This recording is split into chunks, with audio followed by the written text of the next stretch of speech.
Михайлов, уважаеми професор Коразов, уважаеми студенти. Както беше отбелязано, това е първата ни среща в рамките на кампанията. Ние ще посетим и още няколко университета, няколко града.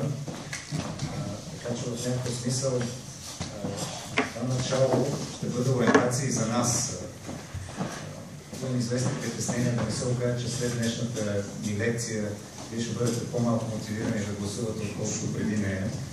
Защото казва, че така европейски език, който постепенно овладяваме, е доста скучен понякога, леко бюрократичен, но ще се опитам да се фокусира малко повече върху това, защо всъщност Европейския съюз е важен за нас, защо Европейския съюз всъщност дава много възможности за младите хора. Не случайно сме избрали и тази тема. Ние под различни теми ще гастролираме в останалите университети, но за днес сме избрали темата за мобилността и възможностите за младите хора. Много държах и подкрепих с цяло сърце идеята за една такава кампания, защото, особено в последно време, някакси все повече хора и публично започнаха да поставят под въпрос смисъл от нашето членство в Европейския съюз, какво той ни е дал, как всъщност той повече ни е навредил, даже казаха някой, колкото ни е помогнал.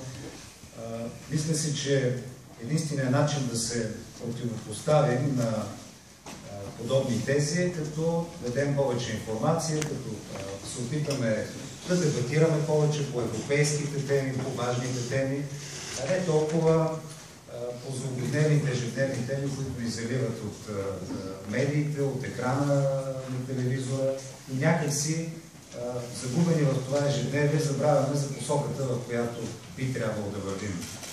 Така че много разчитам именно младите хора, будните млади хора, като вас, студенти, които наистина се опитват повече да вникнат в същината на нещата и са млади хора, които са с поглед наистина напред.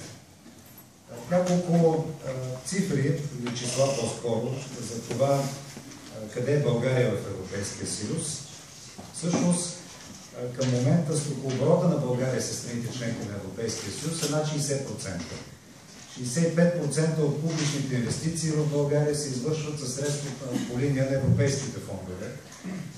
Редица сектори на икономиката все по-успешно успяват да се възползват от възможностите, които предоставя единния вътрешен пазар. И всъщност нашия стокообмен, освен че постоянно бележи ръст, все повече се увеличава износа на България за тези страни, което означава, че нашата продукция става все по-конкурентоспособна. 80% от българската селско-стопанска продукция се реализира именно на пазара на Европейския съюз. 65% от банките или клоновете на банки в страната са собственост на европейски банки и, което е, смятам, не по-малко важно, все повече български граждани учат или работят в страни членки на Европейския съюз. Особено важно и сега от 1 януари 2014 година, когато отпаднаха и последните ограничения пред възможността на български граждани да работят свободно в която и да е страна членка на Европейския съюз. Тук, може би, не знам дали